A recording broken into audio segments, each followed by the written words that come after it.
ከምንም በላይ ቤተክርስቲያን ታመሰግናለች። የድንግል ማርያም ምልጃ እንዳይለየው የቅዱሳን ጸሎት ከርሱ ጋር እንዲሆን የዘወትር ምኞቴን በዚህ አጋጣሚ ለመግለጽ እወዳለሁ። የበለጠ መዝሙር እንዲጽፍ ልናበረታታው ይገባል። እግዚአብሔር ከነ ቤተሰቦች ይጠብቅ። እናመሰግናለን።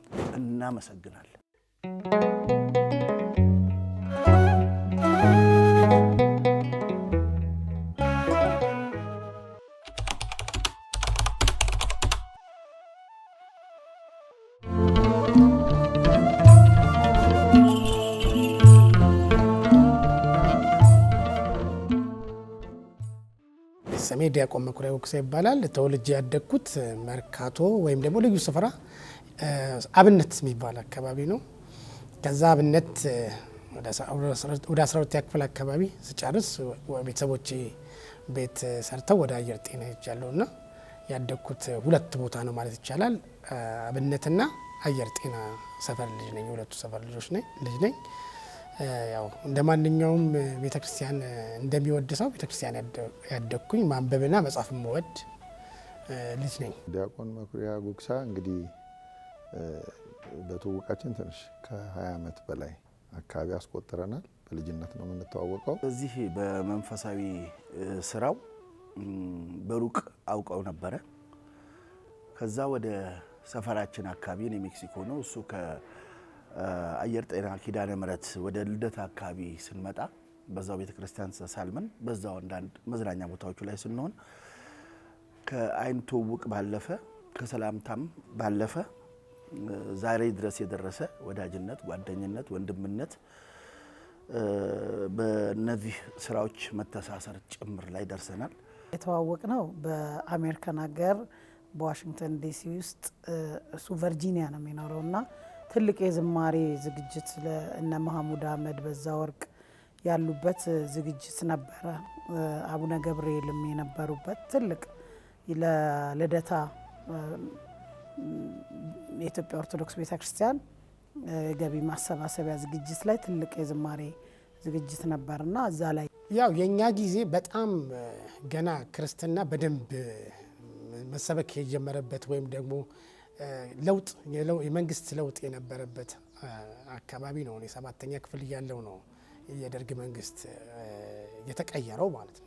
የዛን ጊዜ ያው ኮሌጆቹ ዝግ ነበሩ። ብዙም ሃይማኖታዊ እንቅስቃሴዎች የሚታዩበት ጊዜ አልነበረም። ከዛ በኋላ ግን በጣም ኮሌጆቹም ተከፈቱ። በየመንደሩ በጣም ደማቅ ጉባኤዎች ነበሩ፣ ትምህርቶች ነበሩ ምናምን በዛ ነው እንትን ወደ መንፈሳዊ ያዘነበልን የመጣ ነው እንጂ ከዛ በፊት እኔ በጣም ፊክሽን አንባቢ ነበር። ከመጽሐፍ ቅዱስ በፊት ብዙ ፊክሽኖችን አነባለሁ። በጣም ሬዲዮ አድማጭ ነኝ። የሬዲዮ በጣም አድናቂ ነኝ። በነገራችን ላይ በዚህ አጋጣሚ ሬዲዮ በጣም ነው የምወደው። ከሰራኝ ነገሮች መካከል አንዱ ሬዲዮ ማዳመጥ ነው። የሥነ ጽሁፍ ሰዎችን፣ የፊልም ባለሙያዎችን ብቻ ማንኛውም ነገር እሰማለሁ እና በአብዛኛው ስነ ጽሁፍን በደንብ ያለማመደኝ ፊክሽን ከማንበብ ነው። ከዛ ለውጡ ሲመጣ ወደ መጽሐፍ ቅዱስ እንሄድ ፊክሽኖቹን ዘግቼ አስቀምጬ ወደ መጽሐፍ ቅዱስ ገባው ማለት ነው። መኩሪያ በባህሪው በጣም የሚገርመው ሆዱ ሰፊ ነው። በጣም ሰው መያዝ ይችልበታል። እንደው ለመግለጽ እንደው ባላሳንሰው በጣም አንድን ነገር ስትነግረው ችግርክን ልትነግረው ስትመጣ ችግርክን እንደ ችግሩ አድርጎ ሰምቶ ከዛ ባሻገር ደግሞ እኔ የሚሰጠኝ መልሶች ይገርመኛል። እኔና እሱ ከተዋወቅን ከ2 ወር በኋላ ዘፈን አቁሜ ወደ ቤተክርስቲያኔ መጣሁኝ። ያው በፊትም ቤተክርስቲያን ውስጥ ብኖርም ግን ዘፈን አቁሜ ጠቅልዬ ወደ ቤተክርስቲያኔ የገባሁበት ጊዜ የዛን ጊዜ ነበረ።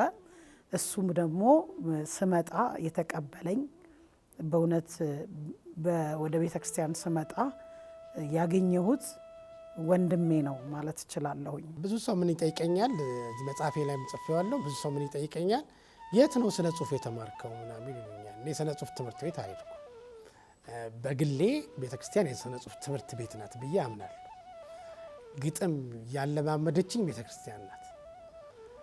በምን በውዳሴ ማርያም፣ በመልካ ማርያም፣ በመልካ ኢየሱስ፣ በመልካ መልኮቹን በተለይ ስንመለከት ወይም ደግሞ የቅዱስ ያሬድንም ዝማሬ ስትመለከት በሙሉ ግጥም እና ሁልጊዜ ይገርመኛል። ወደ ግጥም እንዴት እንደገባው ማለት እንዴት ነው? ምን አይነት እነዚህ አባቶች ምን ቢራቀቁ ነው ዶግማ ሆኖ ዜማ ኖሮት ግጥም ሆኖ የሚገርም ብቃት ያላቸው ናቸው አባቶቻችን እና ያ በጣም እየሳበኝ ግዕዝ ቢሆንም ግን ግጥም ነው እና እየሳበኝ ሳላስበው ራሴን ወደ ግጥም መስመር። ስለዚህ እነሱ በግዕዝ የሚሉትን እኔ ትርጓሜውን እያነበብኩ አማርኛውን እያነበብኩ ሰው እንዲሰማው ከመፈለግ እዛ ቤተ መቅደስ ውስጥ የሚጮኸውን የሚቀደሰውን የሚሰለሰውን ማህሌት የሚቆመውን እያንዳንዱን ነገር ወደ አማርኛ እየመለስኩ ይሄንን ነው የምንለው ብዬ ቃሉን እኔም እንደነሱ ዶግማውን ጠብቄ በትክክል ወደ ማምጣት መጣው። ስለዚህ ግጥም የጀመርኩት ያስጀመረችኝ ቤተክርስቲያን በመሰረቱ የዲያቆን መኩሪያ ጉግሳን ግጥሞች ዘርዝሮ ለመጨረስ በራሱ በጣም ሰፊ ጊዜ ረጅም ሰዓት የሚወስድ ነው ብዬ አስባለሁ። በዚህ ባጭር ጊዜ ይጠቃልላል ብዬ አላስብም። ምክንያቱም ዲያቆን መኩሪያ ጉግሳ በጣም ባለ ብዙ ጸጋ ወንድማችን ነውና መዝሙሮችን ሲሰራ በጣም በጥልቅ የቤተክርስቲያኒቱን ዶግማ፣ ቀኖና፣ ስርዓት፣ ትውፊት በጠበቀ መልኩ በሰፊው ነው የሚሰራውና ከዚህ አንጻር መኩሪያ ጉግሳ ምናልባት አሁን በዘመኑ ሊጠቀሱ ከሚገባቸው ሪሰርች ሊሆኑ የሚችሉ ጥናታዊ ጽሑፍ ሊቀርብባቸው ከሚችሉ ግጥሞች መካከል ብዙዎቹ ግጥሞች ያሉት መኩሪያ ጉግሳ ጋር ነው። መኩሪያ ጉግሳ ደግሞ በተለየ ሁኔታ የሚጽፋቸው በተለይ ከዚህ ከነገረ አበው የሚነሱ ሀሳቦችን ነው በብዛት የሚጽፈው። በዚህ በዘመነ ሊቃውንት የተነሱ ትልቅ አባቶች አሉ። በነገረ ሃይማኖት ዙሪያ በዕቅበተ እምነት የሚታወቁ አባቶች ያነሷቸው ሀሳቦች ላይ እነዚህ ሀሳቦች ላይ ተመስርቶ ነው የሚጽፈው። እነዚህ ሀሳቦች ደግሞ ብዙ ጊዜ በትምህርት የሚገኙ ናቸው እና ስለዚህ መኩሪያ ትልቁ ጉብዝናው ትምህርት በጣም ይሰማል፣ በጣም ያደምጣል። በአጠቃላይ ማለት 25 ዓመት አካባቢ ነው መስራት ግጥም መስራት ከጀመርኩኝ። ከዛ በፊት ግጥሞች ሌላ ግጥም ጽፍ ነበር እንዳልኩ ፊክሽን ሳነብ ምናምን ዝም ብሎ አንዳንድ ሀገር ጫርጫር ማድረገው ነገር ነበር። ግን ወደ ቤተ ክርስቲያን ስጠጋ እና ስገባ ወደ ድራማ ያዘነበልኩትና ድራማ ወደ መጻፍ አጫጭር ድራማዎች በግጥም ያሉ ድራማዎችን ወደ መጻፍ ሄድኩኝ። ከዛ መዝሙር እየተዘመረ በደንብ እየተደመጠ ሰው ወደ መዝሙር እየመጣ ሲመጣ ወደ መዝሙር ግጥሞች አዘነበልኩኝ። ያው መጻፍ ከጀመርኩኝ 25 ዓመት ያልፈኛል። ከ1500 በላይ ይሆናል መዝሙሮች የጻፍኳቸው መዝሙሮችና አንዳንድ ጊዜ የመሰብሰብ ልምድ የለንም። በፊት በከቨር ላይ ነበር የሚታተመው። በቃ ከቨሩ ሲጠፋ ጠፋ ነው። ብዙ የቆዩ መዝሙሮች የማላቃቸው አሉ። የቻልኳቸውን ነው ሰብስቤ በመጽሐፍ ቁጥር 1ንም አሁን ቁጥር 2ንም የሰራሁት እና ከዚያ በላይ ይሆናል። ግጥሙን አቅም ስመለከተው እጅግ በጣም የሚመስጥና የሚያስደስት ነውና ለምን በዚሁ አትቀጥልም? ለምን በዚሁ አትገፋም?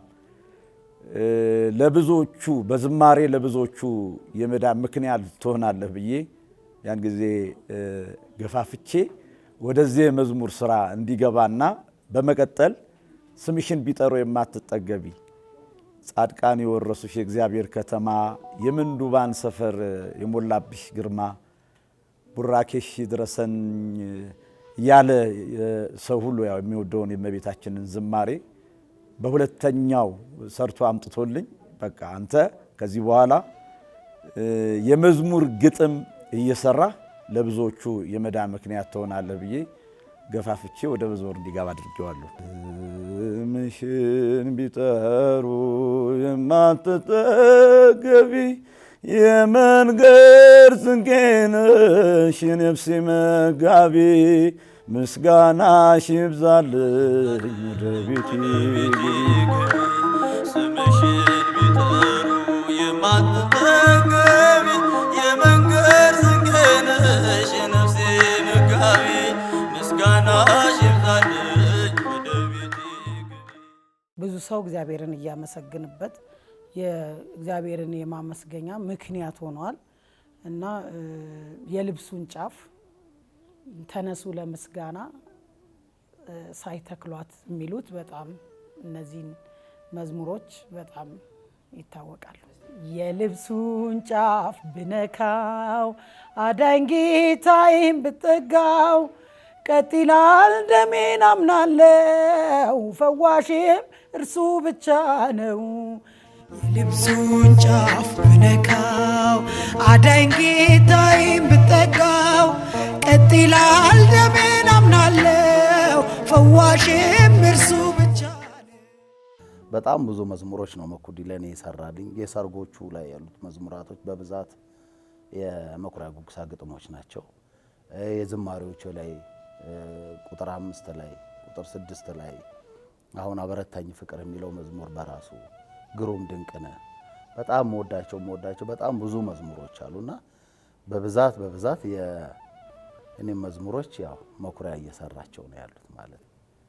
አበረታኝ ፍቅር ጌታዬ አበረታኝ ፍቅር አምላኬ በስምህ ድኛለሁ በጸጋ በማደሪያ ሆኜ ስጠራ አበረታኝ ፍቅር ጌታዬ አበረታኝ ክንድ አምላኬ በስምህ ድኛለሁ በጸጋ በማደሪያ ሆኜ ስጠራ።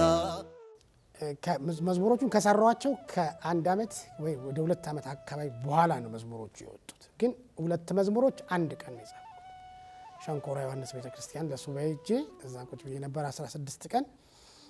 መጀመሪያ የጻፍኩት አንቺን የያዘ ሰው ጸዳለን የዘመረችው አንቺን የያዘ ሰው አንቺን የያዘ ሰው ምን ይጎልበታል የሚለውን ዜማውን የሰራው ምንዳይ ነው የዘመረችው ዘማሪ ጸዳለ ጎበዜ። እንግዲህ መጽሐፍ አንብበናል። መጽሐፉ ውስጥ ያሉትን ነገሮች ከዛ ውስጥ አንዲቷን ነገር አውጥቶ ያንን ሰፊ አድርጎ ለመዝሙር እንዲመች አድርጎ ይሰጣልና በማንበቡ ያገኘው ነገር ነው። በማንበቡ ያገኘው ጸጋ ነው እና አንዲትን ነገር ትንሽ የምትመስልን ነገር በመዝሙር እንዴት አግዝፎ እንዴት ትልቅ አድርጎ እንደሚሰጠን በተለያዩ መዝሙሮች አይቻለሁ። የመኩሪያ ጉግሳ በብዙ ግጥሞቹ ነገረ ማርያም ላይ በጣም ያተኮሩ ናቸው። በጣም ደግሞ ስኬታማ የሆኑ በጣም ትልልቅ እኔ ወደፊት እንደውም እነዚህ በራሱ መዝሙሮቹ ራሳቸው ወደፊት ቤተክርስቲያን ልክ እንደ አንድ የጸሎት እንትን የምትቀበላቸው እና የምትገለገልባቸው ናቸው ብዬ የማስባቸው ናቸው። ለምሳሌ ኪነ ጥበብ ወልደ ቂርቆስ የዘመረው ዝማሬ አለ እንደ ቸርነት የሚለው መዝሙር የኪነ ጥበብ መዝሙር ነው። ግን ዛሬ ቤተክርስቲያን በጸሎት መርሃ ግብር ላይ በሰርክ ጉባኤ ሁል ጊዜ እንጸልየዋለን እና አክሴፕት ታደርገዋለች። የቤተክርስቲያንን ሕይወት የሚዳስስ ሲሆን ሁል ጊዜ ቤተክርስቲያን እንዲህ ባለ መንገድ ትቀበለዋለች እና መዝሙሮቹ እንዲህ ያሉ መልክ ያላቸው ወደፊት የሚኖራቸው ናቸው። ሁለተኛው ይሄ ነገረ ስጋዌ ላይ በጣም ትልልቅ ዶግማቲክ የሆኑ ሀሳቦች ዕቅበተ እምነት ሌሎችን የሚያነሷቸው ኑፋቄዎች መልስ ሊሆኑ የሚችሉ በጣም ለወጣቱ በቅርበት ነገረ ማርያምን ነገረ ስጋዌን መረዳት የሚችልበት ሀሳብ የተሸከሙ ዝማሬዎች ናቸው። የእመቤታችን ነው ማለት የእመቤታችን ጉዳይ ለኔ በጣም ነው ቢገርመኝ ማለት በጣም አስቤበት ሳይሆን አንዳንዴ ከጻፍኩት በኋላ ምናምን እንበይ ይመጣብኛል። የሆነ ሶሪ ኢሞሽናል እንኳን ሶሪ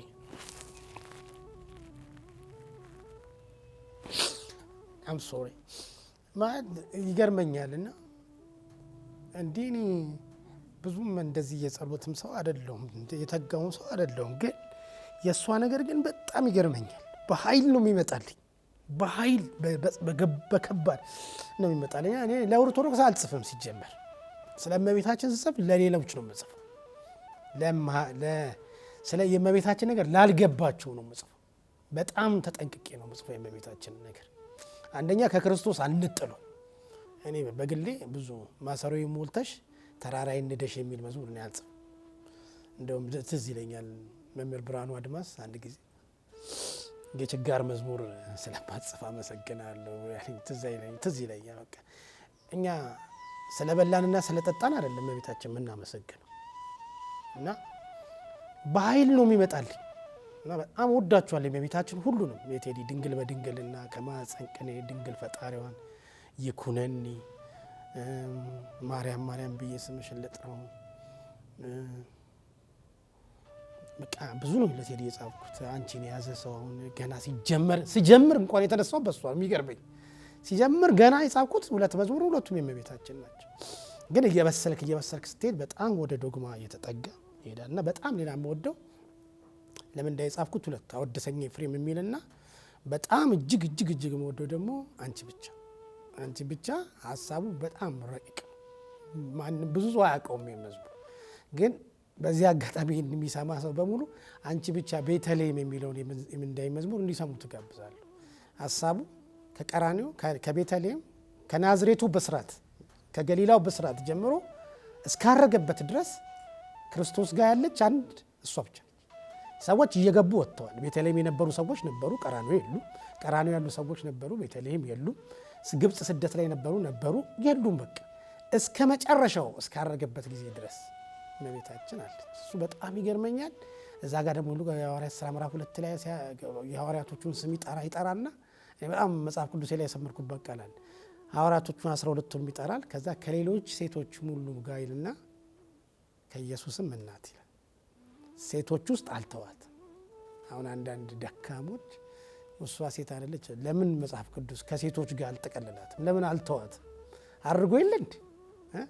አድርጓል እኮ ግን እሷን ለብቻዋ ነው የጻፋት። እና በጣም በኃይል ነው የድንግል ማርያም የእመቤታችን መዝሙር ይመጣል። ሁሉንም ወዳቸው። ሁለተኛው ቅድም እንዳነሳ ነው የእመቤታችንን ክብር ደግሞ እናያለን። እመቤታችን ቅድስት ድንግል ማርያም ከዚህ ከአንስት ዓለም መካከል የተቀበለችውን ትልቅ አደራ እንመለከትበታለን እና ነገረ ስጋዊ የሚለውን የክርስቶስ ኢየሱስ እነዚህ የሚሉ ስሞች የስጋዊ ስሞች ምልክት እመቤታችን ናት፣ ፊደል ናት ብለን እንላለን። ስለዚህ ለምሳሌ ዝም ብለን በማህፀን ቅኔ ለማርያም ተሰማ የሚለውን ዝማሬ እንኳን ዝም ብለን ብድግ አድርገን ብናየው ዝም ብሎ ቀላል ግጥም አይደለም። አሁን የኛ ሊቃውንታው ለምሳሌ ኢየሱስ የሚለው ስም መቼ በስንት ሰዓት እንደወጣለት ይታወቃል። መልአኩ ገብርኤል ተናግሯል። ስሙንም ኢየሱስ ትይዋለሽ ብሏል። ድንግል ማርያም በዕለተ ግዝረት ኢየሱስ የሚለውን ስም አውጥታለታለች። አማኑኤል የሚለው ስም ይታወቃል። እግዚአብሔር ሰው ሆነ፣ አምላክ ሰው ሆነ፣ እግዚአብሔር ከኛ ጋር ሆነ ማለት ነው። በቤተልሔም የሚወጣ ስም ነው፣ የሚታወቅ ነው። በነቢያት ትንቢት ተነግሯል፣ ኋላ ወጥቷል። ክርስቶስ የሚለው ስም ግን የወጣው ቃል ስጋ በሆነ ቅጽበት ነው ይላሉ ሊቃውንት። ቃል ስጋ የሆነበትን ቅጽበት ደግሞ በጣም በሚገርመው ከፍጡራን ወገን የሚያውቀው የለም ከእግዚአብሔር መንፈስ ቅዱስ በስተቀር። በስንት ሰዓት በስንተኛው ሰከንድ ቃል ከስጋ ጋር እንደተዋሃደ አያውቅም። ያበሰረው መልአክ ገብርኤል እንኳን አያውቅም። ስለዚህ ከፍጡራን ወገን ታውቃለች ተብሎ የሚነገረው እመቤታችን ብቻ ናት። እመቤታችን ቅድስት ድንግል ማርያም አወቀች የምንለው በማህፀኗ የተከናወነ ምስጢር ስለሆነ ነው። ለዚህ ነው ቅዱስ ጴጥሮስ ጌታችንን አንተ ክርስቶስ የእግዚአብሔር ልጅ ነህ ብሎ በመሰከረለት ጊዜ እንዲህ ያለ ምስክርነት በሰጠው ጊዜ ጌታችን ምንድነው ያለው? ኦ ስምዖን ወልደ ዮናስ መኢከሰተ ለከ ዘንተ ሥጋ ወደም፣ የዮና ልጅ ስምዖን ሆይ ይህንን ሥጋና ደም አልገለጠልም የሰማያዊ አባቴ መንፈስ ነው እንጂ። ማን? ክርስቶስ የሚለውን ስም። ስለዚህ ክርስቶስ የሚለው ስም ቃል ሥጋ በሆነ ቅጽበትና በማህፀን ቅኔ የሚለው ዝማሬ እዛ ውስጥ እናገኘዋለን። የክርስቶስ የሚለው ስም የብዙ ሊቃውንት ብዕራቸው ተሰብሮባቸዋል። የብዙ ሊቃውንት ብራናቸው ታጥፏል። ክርስቶስን መተርጎም አልቻሉም። ክርስቶስን ፍጡር ሊተረጉም የማይችለው ነው።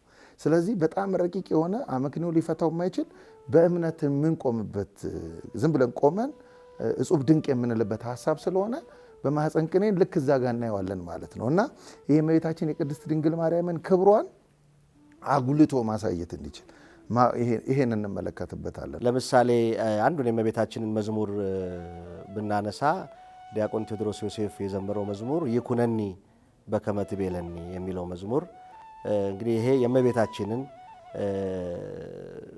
የእምነት ሰው ያመነች ብጽዕት የሚለውን ቃል በሰፊው የሚያሰፋ የሚያጎላና በደንብ የሚገልጥልን እመቤታችን ቅድስት ድንግል ማርያም ከገብርኤል ጋር የነበራትን ቃለ ምልልስ በደንብ አድርጎ የሚገልጥ እመቤታችን ቅድስተ ቅዱሳን ድንግል ማርያም ከአዳም ጀምሮ የሰው ልጆች ሁሉ የመዳኛ ምክንያት መሆኗን የሚያሳይ የሚያስረዳ በጣም ብዙ ምስጢሮች ያሉት መዝሙር ነው። እኔ አሁን ለምሳሌ ከእመቤታችን በጣም ከምወደው መዝሙር ይኩነኒ በከመ ትቤለኒ የሚለው ቃል እመቤታችን የተናገረችው ቃል ነውና ይሄ ቃል ብዙ ሰባኪያን ብዙ መምህራን ወንጌል በዚህ ርዕስ ብቻ ሰሚናር ኮርስ የሚሰጡበት እጅግ በጣም ተወዳጅ የሆነ መዝሙር ነውና ይሄ ከቤተ ክርስቲያን አስተምህሮ አንጻር በብዙ መንገድ ሊተረጎም የሚችል ጥልቅ ሐሳብ ያለው መዝሙር ነውና በጣም ከምወዳቸው መዝሙሮች አንዱ ይሄ ነው።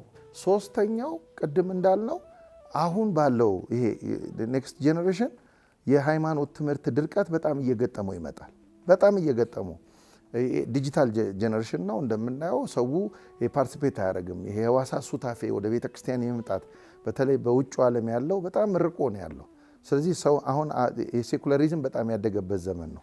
ሴኩላሪዝም እግዚአብሔርን ይቀበላል። የዓለማዊ ሰብአዊነት የምንለው ማለት ነው። እግዚአብሔርን ይቀበላል። እግዚአብሔርን የሚቀበለው ግን በፍላጎቱ ልክ ነው።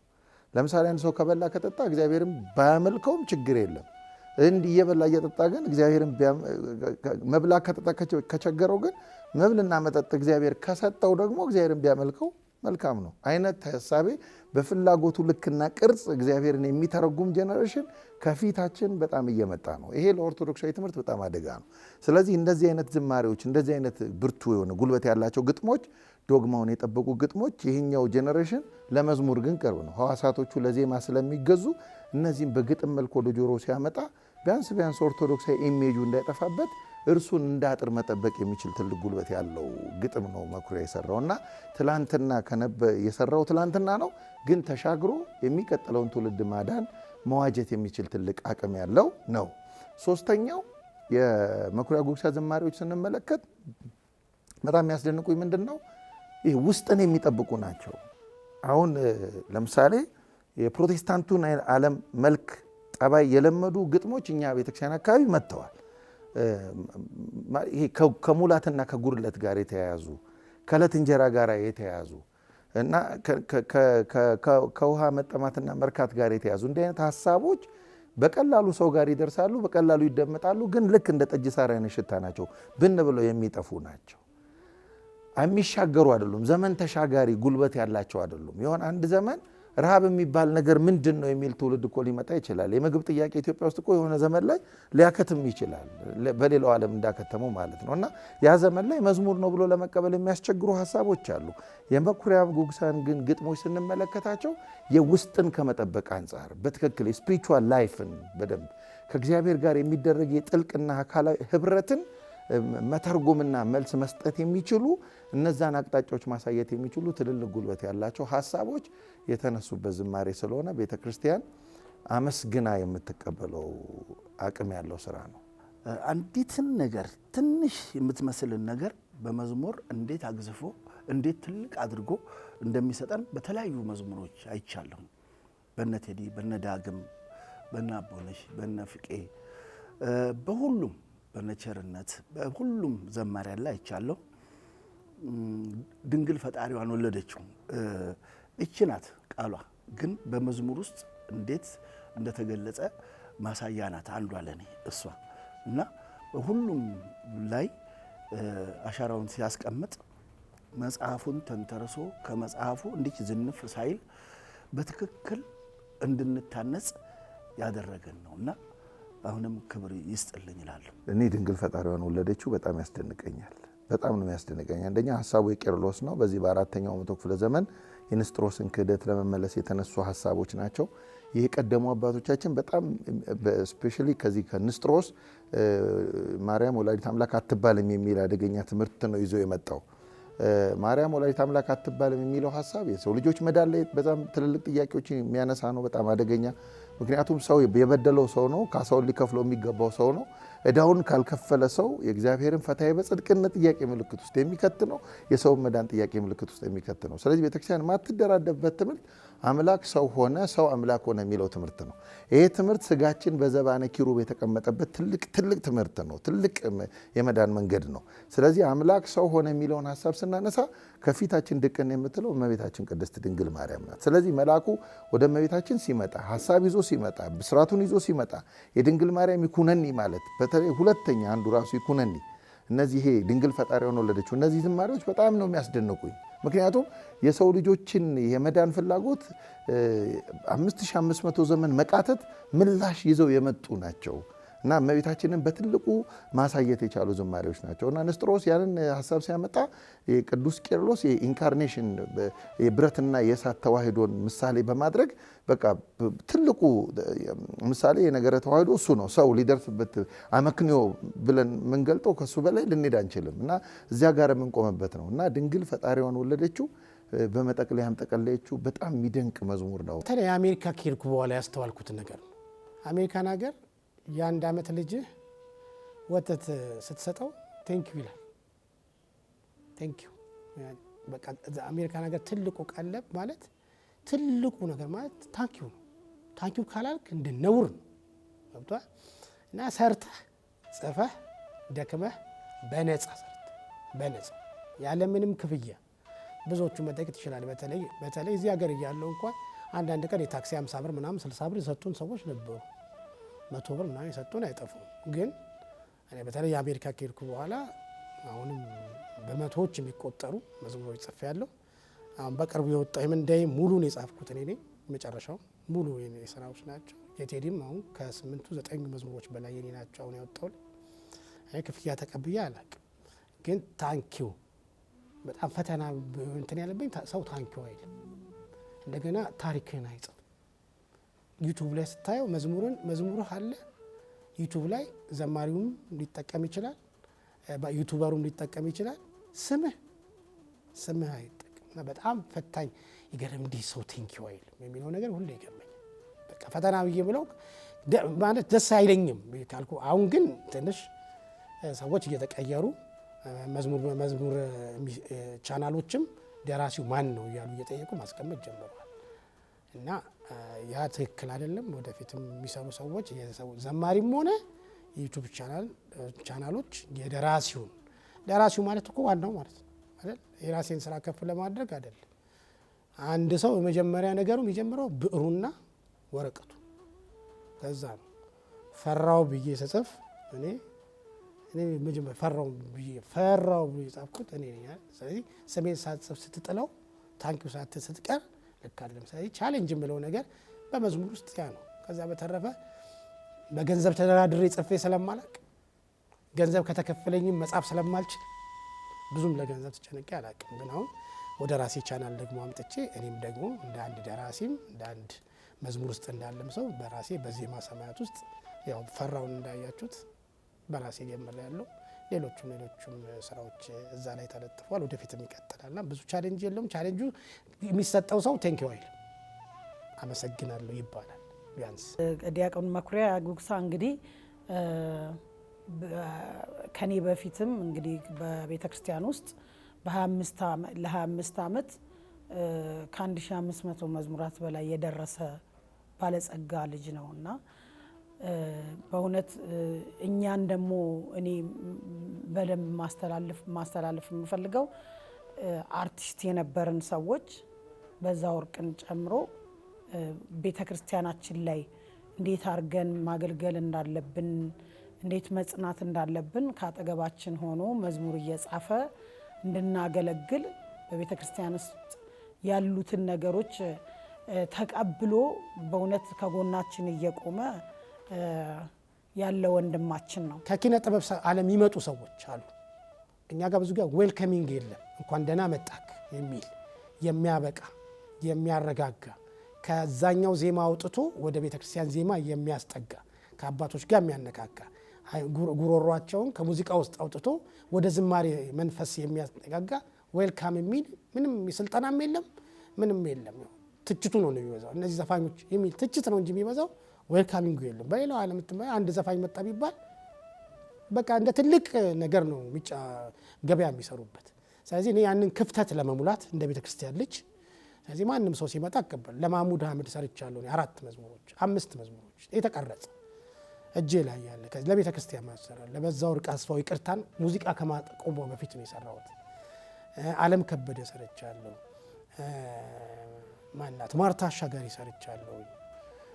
ኢቭን ከጥላውን ገሰሰና ከታምራት ሞላ ጋር ታምራት ሞላ ቤት ውስጥ ግጥም መጻፍ ጀምረን ነው ጥላውን እግሩ በመቆረጡ የተነሳ መዝሙሩ ተቋርጦ ይቀር እንጂ እና በጣም ዌልካም ነኝ። ከዘፈን አቁሞ ለሚመጣ ሰው በጣም ዌልካም ነኝ። ስለዚህ ዜማ ሰማያት እንደነዚህ አይነት ሰዎችን እያመጣች እያበረታታች ከአባቶች ጋር በመመካከር ከሊቃውንቱ ጋር በመረዳዳት እነሱን እያበቃን በዚህ ምክንያት ነው በዛ ወርቅም የተሳካ ስራ የተሰራው።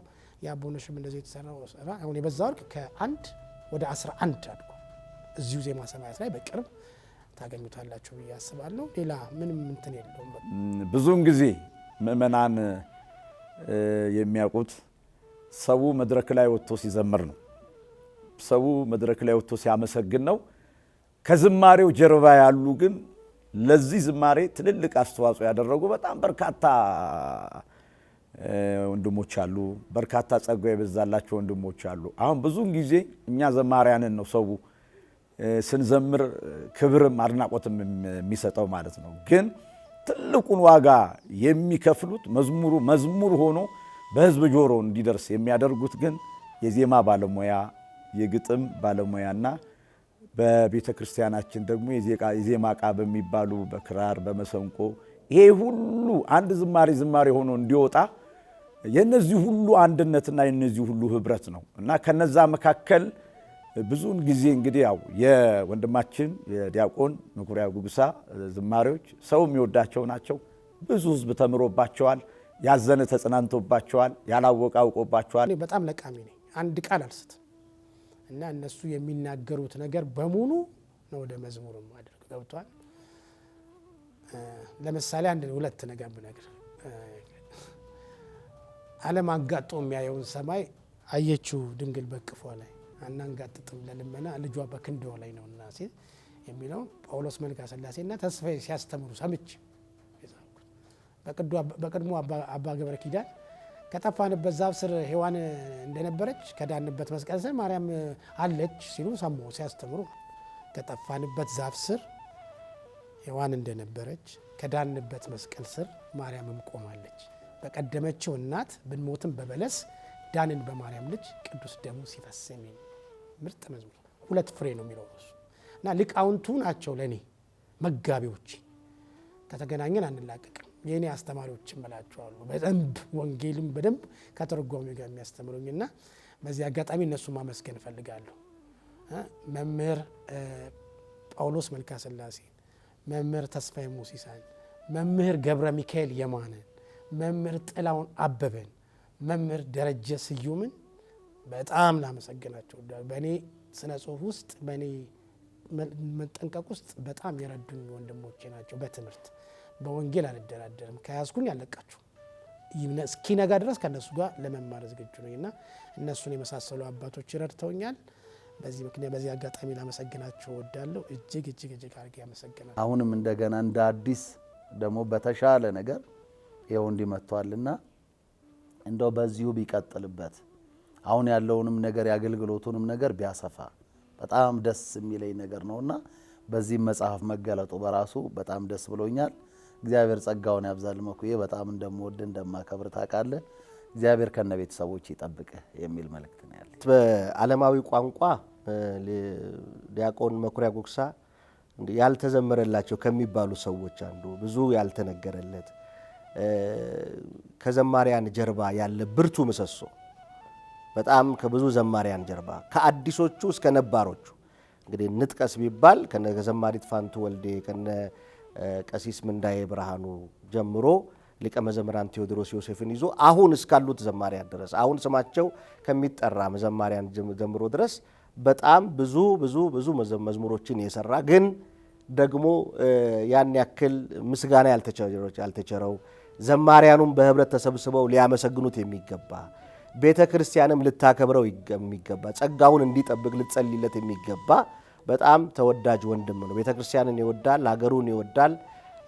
አሁንም ረፍት የለውም፣ ያገለግላል። ሲመጣ እንኳን እንደው እንደ ሌሎቹ ለመዝናናት አይደለም የሚያስበው፣ ሰዎችን ሰብስቦ ግጥም የሚያስፈልጋቸውን ግጥም እየሰጠ እንዲህ አይነት ስራ ላይ ነው የሚያሳልፈውና በእውነት ሊበረታታ የሚገባ በጣም ሊመሰገን የሚገባ ሰባኪያንም ዘማሪያንም ተሰብስበን በእውነቱ በርታ ልንለው የሚገባ ጸጋውን እንዲጠብቅና እንዲያሰፋ ልናበረታታው የሚገባ ብርቱ ወንድም ስለሆነ እግዚአብሔር ጸጋውን እንዲያበዛለት ለትውልድ የሚተርፍ መልካም ስራ እንዲሰራ እግዚአብሔር ይረዳው ዘንድ የድንግል ማርያም ምልጃ እንዳይለየው የቅዱሳን ጸሎት ከእርሱ ጋር እንዲሆን የዘወትር ምኞቴን በዚህ አጋጣሚ ለመግለጽ እወዳለሁ። አመሰግናለሁ። መኩሪያ እግዚአብሔር ብህርን አያንጥፈው ነው የምለው ሁልጊዜ ለቤተ ክርስቲያን ለልጆች ለዚህ ዘመን ወጣት ትልቅ ምልክት ሆነህ እግዚአብሔር በ21ኛው ክፍለ ዘመን ያስነሳህ ወንድማችን ነህና እግዚአብሔር በደንብ ሰርቶብሃል፣ ተጠቅሞብሃል።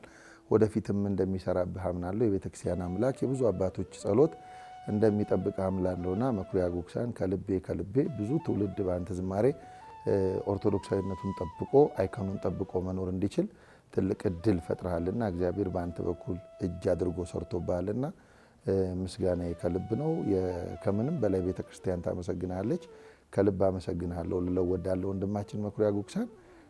ከዛ ባለፈ ደግሞ መኩሪያ ጉግሳ የሰራቸውን ግጥሞች ደግሞ የበለጠ ደግሞ ትንሣኤ የዘሩባቸው ዘማሪያን አሉ። አንዳንድ ጊዜ ግጥምህን ሰርተው አልሆነ ቦታ ይወድቅብሃል። ይሄ ዘሪ ሊዘራ ወጣ እንዳለው ክርስቶስ በመንገድ ላይ የወደቀ ዘር አለ ምናምን አይደለም። እና መኩሪያ ደግሞ እግዚአብሔር ከእርሱ ጋር መሆኑን የምንረዳባቸው ይሄ ዘሩ የወደቀባቸው ቦታዎች ደግሞ መልካም መሬቶች ናቸው። ከልብ ወደ ምእመናን አቅም ኖሯቸው በዜማ አቅም ኖሯቸው መድረስ እንዲችሉ ማድረግ የቻሉ ብዙ በጸጋ የከበሩ ዘማሪያን አሉ። እነሱንም ጭምር ላመሰግናቸው እወዳለሁ። በድጋሚ ላለሁ የሚገባውን ያህል ክብር አላገኘም፣ የሚገባውን ያህል ምስጋና አላገኘም። ለገንዘብ አልሰራም፣ ለጭብጨባ አልሰራም፣ ለእልቅና አልሰራም። ለእምነቱና ለእምነቱ ብቻ ነው። ግን ይህን እድል አግኝቼ እኔ ሌሎችም በኦርቶዶክስ ተዋሕዶ ቤተክርስቲያን ስራ አገልግሎት ላይ ያሉ ሁሉ ይህን እድል አግኝተን ዛሬ ላይ ስናመሰግነው ይሄ ከገንዘብ በላይ ነውና ይህንን ቆሞ ማየቱ ለእኔ በጣም ደስታ ይሰጠኛል። ለፍቷል፣ ደክሟል፣ ገንዘብን አይፈልግም። ግን እንዲህ ደግሞ በተቀናጀ ሁኔታ ሁሉም ተሰብስቦ እናመሰግናለን ሲል እስካሁን ለሰራው ብቻ ሳይሆን ወደፊትም ለምትሰራው ሁሉ እናመሰግናለን ስንል እኔ በራሴ በፍጹም ደስታ በፍጹም ኦርቶዶክሳዊ በሆነ መልካም ምኞት ነው የምገልጸውና እድሜ ይስጠው። ገና ብዙ እንጠብቃለን። ገና ልጄ ብዙ ይጠብቃል። የሚያድገው ልጄ ገና ልጄም ይወልዳል እና እድሜውን ይስጠው። ብዙ እንጠብቃለን። መኩሪያዬ እንኳን ደስ ያለ፣ እናመሰግናለን። በዋናነት ዜማ ሰማያት የሚያተኩረው እዛ ላይ ነው። የበቁት ልጆች 20 ዓመት 30 ዓመት ያገለገሉ ልጆች ብዙ እድል አላቸው። በህይወታቸውም እግዚአብሔር ይክበር ይመስገን ተቀይረዋል። በኑሯቸውም ተሻሽለዋል። አዳዲስ ልጆች ግን አሉ፣ አቅም ያላቸው ችሎታ ያላቸው ሰዎች ግን አቅም ምንም ምንተን ያላቸው ጸጋው ያላቸው ግን ምንም የላቸው፣ ምንም ገንዘቡም የላቸውም። አሁን ያለው አንድ መዝሙር ለመቀረጽ ከ30 እስከ 40 ሺህ እስከ 50 ሺህ እየጠየቀ። ስለዚህ ዜማ ሰማያት ይህን ክፍተት ለመሙላት አሁንም ዝግጁ ነው። ዘማሪዎችን ይለያል፣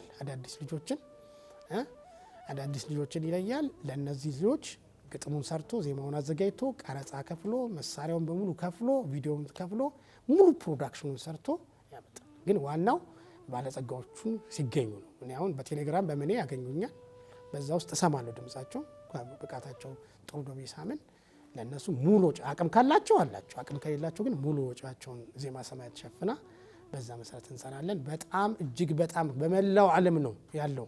በእኔ በቴሌግራሜና በፌስቡክ ሜሴንጀሬ የሚመጡት ልጆች ከመላው ዓለም ቤተክርስቲያን ብዙ ሀብት አላት እና እነዚህ ልጆች ማብቃት በጣም ዋና ነምበር 1 ዓላማዬ ነው።